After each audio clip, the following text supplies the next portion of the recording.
ఎందుకు భయపడుతున్నారా? దివ్యల మాధురికి ఏం జరుగుతుంది? అసలు నామినేట్ చేయట్లేదు తను. అది నాకు కూడా వాస్తవం కనిపించింది అన్న. ఎందుకు సాటర్డే రోజు సండే రోజు నాగార్జున వార్నింగ్ ఇచ్చాడు, నీ పద్ధతి మార్చుకో. ఈవెన్ ఐప్రాద్ కూడా చెప్పిండు, అమ్మ నువ్వు చాలా వైలెంట్ ఉంటున్నావు, ఇది సెట్ కాదని ఐప్రాద్ చెప్పిండు, నాగార్జున చెప్పిండు. అనుకున్నా 100% మండే రోజు రాగానే మాధురిని వేసుకుంటా అందం అనుకున్నా, కానీ రివర్స్ అయిపోయింది మొత్తం.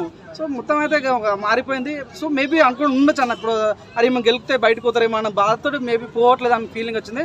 సో వాస్తవంగా అయితే ఈ మాధురి వైలెంట్ ఉన్నప్పుడు కూడా కొద్దిగా మారుతీరు మార్చుకుంటే మాత్రం మంచిగా టాప్ పైకి వెళ్ళే క్యాండిడేట్ అనిపిస్తుంది అన్న. రమ్య మోక్ష గురించి ఏం చెప్తారు? ఎలా అనిపిస్తుంది?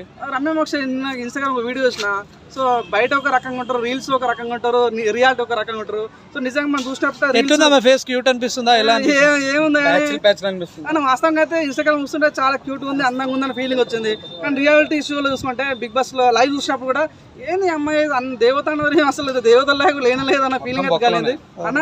నేను దేవసేనలాగా ఉంటాను అనుకుని అసలు చాలా ఘోరంగా ఉంది. వాస్తవంగా అయితే మేకప్ ఉండే ఒక రకంగా, మేకప్ లేకుండా కొంతమంది ఉంటారు కదా, దాంట్లో ఎగ్జాంపుల్ ఏమంటే రమ్య మోక్ష చెప్పుకోవచ్చు. ఇంకా సుమన్ శెట్టి గారి గురించి సుమన్ శెట్టి చెప్తాను, ఇప్పుడు కూడా ఇంత 45 రోజులు అయింది, ఇప్పుడు నిన్న హైపరాద్ కూడా మాట్లాడాడు, జీరో నెగిటివిటీ, ఎటువంటి నెగిటివ్ లేదు. ఇంత ఇదే స్ట్రాటజీ తను ఫాలో అయితే మాత్రం చూడండి, టాప్ లో అనుకున్న వ్యక్తి భరణి అనుకున్నాము, భరణి వెళ్ళిపోయింది ఆల్రెడీ.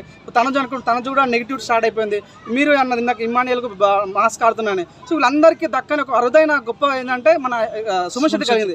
సుమన్ శెట్టి చెప్తున్నా, సుమన్ శెట్టి ఒక ఫోటో పెట్టు, నువ్వే ఇన్స్టాగ్రామ్లో ఒక ఫోటో పెట్టు, కింద ఒక చిన్న బీజం పెట్టు, తందరి బీజం పెట్టు, నీకు 1 మిలియన్ రాకపోతే నా పేరు మార్చుకుంటున్నాను. అది తనుకున్న రేంజ్ అది. సో అవునని కాదు, సుమన్ శెట్టి ఇదే గేమ్ ఆడితే మాత్రం 100% 100% ఏ రకంగా అయితే కప్పు కొట్టి ఆ రకంగా సునామీ సృష్టించిందో అట్లాంటి సునామీ రాబోతుంది. ఆ సుమన్ శెట్టి పాసిబుల్ అవుతుంది. నాకేం డబ్బులు లేదు సుమన్ శెట్టి టీం వాళ్ళు, కానీ వాస్తవం చెప్తాను తను మంచిగా ఆడుతున్నాను. కళ్యాణ్ గురించి ఏం చెప్తారు? మరి మొన్న నాగార్జున గారు కూడా వీడియోస్ మరి చూపించారు, మాడతాడా లేకపోతే అదే అమ్మాయిలను తిరుగుతారా? నేను వచ్చి చెప్తా కళ్యాణ్ గురించి మేము మాట్లాడుతూ చాలా మంది అంటారు, ఒక సోల్జర్కి అట్లా మాట్లాడొచ్చా, ఆ సోల్జర్ గురించి అట్లా మాట్లాడొచ్చా అంటే బరాబర్ మాట్లాడతాం. ఎందుకంటే తను అగ్ని పరీక్ష షోకి వచ్చినప్పుడు సోల్జర్ అంటేనే తనకు ఓటింగ్ వేసాము మేము.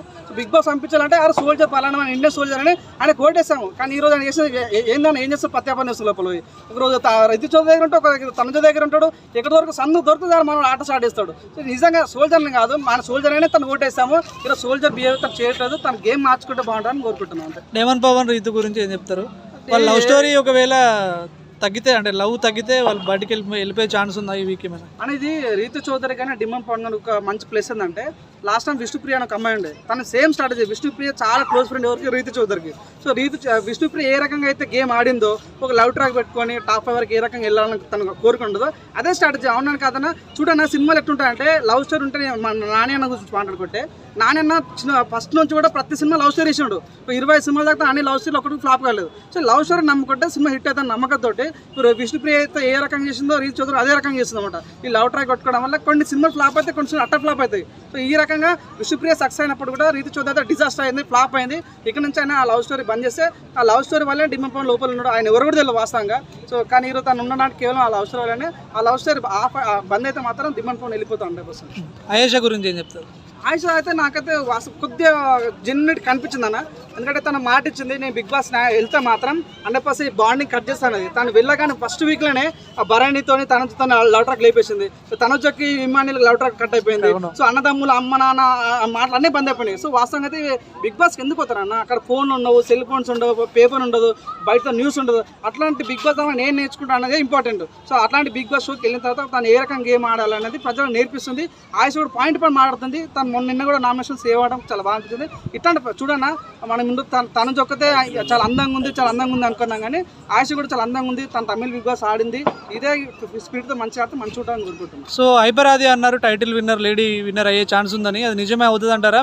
మీరెవరు విన్నర్ అవుతారు అనుకుంటారు? తనుజకి అన్నాడు ఆ మాట. కానీ తనుజకి అయితే ఈ రోజు అయితే చాలా ప్రతి ఒక్క మనిషికి అన్న వీడియో చూస్తుంటే చాలా బాగా కలిగింది. ఎందుకంటే రామరాత్రుడు ఆయన కంటెస్టెంటా కాదా, చిన్నోడ పెద్ద పక్కన పెట్టేసి ఒక కంటెస్టెంట్ నీ దగ్గరికి వస్తుంటుంది. అప్పుడు నేను దగ్గరికి వచ్చినట్టే పోరా నా దగ్గర రాకంటే నాకు ఎంత బాగా అనిపిస్తాను. సో అట్లే తను ఈరోజు ఆ మాట అనడం వల్ల తన గ్రాఫ్ పడిపోయింది.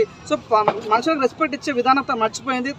మర్చిపోవడం వల్ల తన గ్రాఫ్ పడిపోయింది. 100% తనైతే కప్పు కొట్టదు. ఇంకోటి ఏంటన్నా, లాస్ట్ బిగ్ బాస్ 8లో ఒక మాట వచ్చిందంటే కమెడియన్స్ కప్పు ఇయ్యరు అన్నారు కదా. ఈసారి బిగ్ బాస్ 9లో అదే ప్లాన్ చేశారు. 100% కమెడియన్ కప్పు కొట్టబోతున్నాడు. అది సుమన్ శెట్టి, ఇమానియల్ అన్నది అనేది వేచి చూడాల్సిన అవసరం ఉంది. సో ఈ వీక్ ఎవరు ఎలిమినేట్ అవుతారు? ఈ విషయం నేను అనుకుంటున్నా ఆ సాయి అని ఒక అబ్బాయి ఉన్నాడు, ఆ అబ్బాయి ఎవరో కూడా తెలియదు. ఆ సాయి దివి వాళ్ళిద్దరు ఉన్నారు కాబట్టి మేబీ వాళ్ళిద్దరు ఎవరికి వెళ్ళిపోయే ఛాన్స్ ఉంది. మాధురి ఉంది కదా, సంజనకి అయితే ఓట్ బ్యాంక్ ఉంది ఆల్రెడీ కాబట్టి తనైతే సేఫ్ అవుతుంది. సో దివి వర్సెస్ సాయి చేరే ఛాన్స్ ఉంది. దివికి అంత ఓట్ బ్యాంక్ లేకపోవచ్చు. రామరాథోడ్ కూడా ఉన్నారు నామినేషన్ లో. రామరాథ్ 100% సేవ్ అవుతారు, 100% రామరాథోడ్ ఈస్ గోయింగ్ టు సేవ్ అనమాట. కాకపోతే దివి వర్సెస్ సాయి జరిగిపోయే ఛాన్స్ ఉంది. సాయి అన్న దివిని వెళ్ళిపోయే ఛాన్స్ ఉంది. Okay bro, thank you. Thank you so much.